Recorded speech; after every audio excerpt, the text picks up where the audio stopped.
শয়তানের মিশন হচ্ছে আমাদেরকে হতাশ বানানো।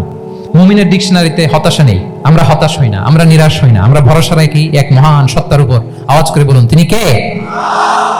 আমি ভুল করেছি, পাপ করেছি, অন্যায় করেছি, তো শয়তান সেই পাপের সাগরে আমাকে হাবুডুবু খাওয়াতে চায়, বলে আর অনেক ভুল হয়ে গেছে, অনেক দূর তুই চলে এসেছিস, আর আল্লাহ তোকে ক্ষমা করবে না, থাক এখানেই থাক, করতে থাক। এরকম শয়তান টেম্পটেশন দেয়, প্রভোকেশন করে। কিন্তু শয়তান জানে না যে আল্লাহর রহমতের দরিয়া কত বড়। শয়তানের মিশন হচ্ছে আমাদেরকে হতাশ বানানো, আর আল্লাহর বাণী আমাদের হৃদয়ে আশা জাগায়, আশাবাদী করে তোলে। আল্লাহর এই কিতাবের, কোরআনের প্রতিটি আয়াতে পরতে পরতে পাবেন আপনি মোটিভেশন, ইন্সপিরেশন। আল্লাহু আকবার। লা তাহজান ইন্নাল্লাহা মা'ানা। মনকে তুমি বুঝিয়ে বলো আল্লাহ আছেন আমার সাথে। জাহাঙ্গীরনগর বিশ্ববিদ্যালয়ের আমার সুপ্রিয় শিক্ষার্থী বন্ধুরা, এই বাক্যটি নিজের জীবনের জন্য, নিজের জীবনের সাথে সেট করে নেন। মনকে তুমি বুঝিয়ে বলো আল্লাহ আছেন আমার সাথে। বিপদে আপদে, আমাদের লাইফে আপস এন্ড ডাউনস থাকে, সব মুহূর্তে আমরা এই কথাটা খেয়াল করব যে কেউ যদি আমাকে হেল্প করার জন্য নাও থাকে, এক মহান সত্তা আছে, তিনি কে? আল্লাহ রাসূল সাল্লাল্লাহু আলাইহি ওয়াসাল্লাম, আবু বকর রাদিয়াল্লাহু তাআলা আনহু গারে সাউরে হিজরতের রাতে লুকিয়ে আছেন। কুরাইশরা খুঁজতেছে, আবু বকর রাদিয়াল্লাহু তাআলা আনহু তটস্থ, না জানি ধরা পড়ে যাই। তিনি বলছেন, কুরাইশরা আমাদের এত পাশ দিয়ে যাচ্ছে, একটু মাথা নিচু করলে দেখে ফেলবে আমাদের। রাসূল সাল্লাল্লাহু আলাইহি ওয়াসাল্লাম বললেন যে ভয় পেও না আবু বকর, তুমি কি ভেবেছো আমরা এখানে গুহাতে দুইজন? না না, এই গুহায় আমরা দুজন নই, আমাদের সাথে একজন মহান সত্তা আছে, তিনি কে? আমরা তিনজন এখানে। লা তাহজান ইন্নাল্লাহা মা'ানা। ভয় পেও না, হতাশ হয়ো না, নিশ্চয় আল্লাহ আমাদের সাথে আছেন। আল্লাহ তাআলা সরাসরি কথাটাকে কোরআনে কোট করেছেন যে লা তাহজান ইন্নাল্লাহা মা'ানা। তাহলে সুপ্রিয় বন্ধুরা, এই বাক্যটা আমাদের খেয়াল রাখতে হবে, যাদের মধ্যে ফ্রাস্ট্রেশন কাজ করে, যে মনকে তুমি বুঝিয়ে বলো কে আছেন আমার সাথে? আল্লাহ আছেন আমার সাথে।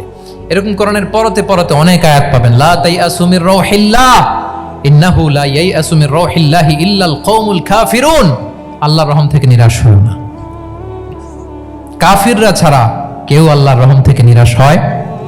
আমি আপনি আমাদের জীবনে কত ভুল করেছি, কত অন্যায় করেছি, কতটাই বা পাপ করেছি। মনে রাখবেন, আমাদের পাপ যত বড় হোক, আল্লাহর রহমতের দরিয়া তার চাইতেও বড়। ইন্না মা'আল উসরি ইউসরা ফাইন্না মা'আল উসরি ইউসরা, and verily with every hardship there is an ease. প্রত্যেক কষ্টের পরেই থাকে স্বস্তি। এই বাক্যগুলো কি আপনাকে মোটিভেশন দেয় না? এই কথাগুলো কি আপনাকে চাঙ্গা করে না? আপনার জীবনে ইন্সপিরেশন হয়ে আসে না এই কথাগুলো? ওয়ালা তাহিনু ওয়ালা তাহজানু ওয়া আনতুমুল আ'লাউনা ইন কুনতুম মুমিনিন। চিন্তা করো না, হতাশ হয়ো না, তোমাদেরই বিজয় হবে যদি তোমরা মুমিন হও। আল্লাহু আকবার। তাহলে আপস এন্ড ডাউনস থাকবে, এবং মুমিন জীবনে তো হতাশা থাকবেই না। কারণ আমার জীবনে যদি কোনো কষ্টের ঘটনা ঘটে, এটার জন্য আমি রিওয়ার্ড পাবো। আমি যদি অসুস্থ হই, আমার প্রত্যেক অসুস্থতার কারণে আমার পাপ মোচন হয়। সুবহানাল্লাহ পড়েন। আপনার জ্বর হয়েছে, এই জ্বরের কারণে আল্লাহ আপনার গুনাহ মাফ করবেন। আপনি ব্যথা পেয়েছেন, অসুস্থ হয়েছেন, আল্লাহ তাআলা গুনাহ মাফ করে দিবে। তাহলে হতাশার কোনো সুযোগ আছে বলেন? না, মুমিন জীবনে হতাশার কোনো সুযোগ নেই। রাসূল সাল্লাল্লাহু আলাইহি ওয়াসাল্লাম বলেন, মা ইউসিবুল মুসলিমা মিন নাসাব ওয়ালা ওয়াসাব ওয়ালা হাম্মিন ওয়ালা হুজনিন ওয়ালা আযান ওয়ালা গাম্মিন হাত্তা শাওকাতি ইউশাকুহা ইল্লা কাফারাল্লাহু বিহা মিন খাতায়া। মুমিন জীবনে যত ব্যথা, কষ্ট, দুঃখ, এমনকি ফল পাড়তে যে গাছের কাটার খোঁচা যদি খান, রাসূল সাল্লাল্লাহু আলাইহি ওয়াসাল্লাম বলেন ওই খোঁচার ব্যথার কারণে আল্লাহ তোমার গুনাহ মাফ করে দেয়। কেউ অসুস্থ হয়ে রাসূল সাল্লাল্লাহু আলাইহি ওয়াসাল্লামের কাছে আসলে রাসূল সাল্লাল্লাহু আলাইহি ওয়াসাল্লাম কি বলতেন জানেন? কেউ জানেন? লা বাস আলাইক তুহুরুন ইনশাআল্লাহ। তিনি বলতেন, আরে don't worry about it, it will cleanse up your scenes. ভয় পেও না, আরে এই অসুস্থতা, এটার কারণে আল্লাহ তোমার গুনাহ মাফ করে দিবে। সুবহানাল্লাহ। তাহলে অসুস্থ ব্যক্তি আর উজ্জীবিত হতো না? রাসূল সাল্লাল্লাহু আলাইহি ওয়াসাল্লাম অসুস্থ ব্যক্তিকে দেখলেই মাথায় হাত বুলিয়ে দিতেন, দোয়া করতেন, আল্লাহুম্মা রাব্বান নাস আযহিবিল বাস ইশফি আনতা শাফি, দোয়া করে দিতেন। আর বলতেন, আরে ভয় পেও না, এই অসুস্থতা তোমার গুনাহ মাফ করে দিচ্ছে। তাহলে অসুস্থতার মধ্যেও তারা উজ্জীবিত হতো। আমরা মানুষকে আশাবাদী করব, ভয় দেখাবো না। অসুস্থ মানুষকে ভিজিট করতে গেলে আপনারা কি করেন? ভয় দেখান নাকি? না, আশাবাদী করবেন, বলবেন যে আরে কি অসুস্থতা, আপনার দেখে অনেক সুস্থ লাগতেছে, বলতে পারবেন না? কিন্তু আমরা কি করি? কেউ অসুস্থ হইলে ওই অসুস্থতায় সবচেয়ে কষ্ট পেয়ে যে মারা গেছে, তার হিস্ট্রি বলা শুরু করি। এরকম করে না অনেকে? ধরেন যে একজন ক্যান্সারের পেশেন্টকে দেখতে গেছেন, এইবার যে আপনার কোন খালা ক্যান্সারে কিভাবে ধুকে ধুকে মরছিল, ওই হিস্ট্রি আপনি বয়ান দিতে শুরু করছেন। বেচারা বাঁচবে? যা একটু সুস্থ ছিল ওইটাও তো অসুস্থ বানিয়ে দিচ্ছেন। কি বলেন?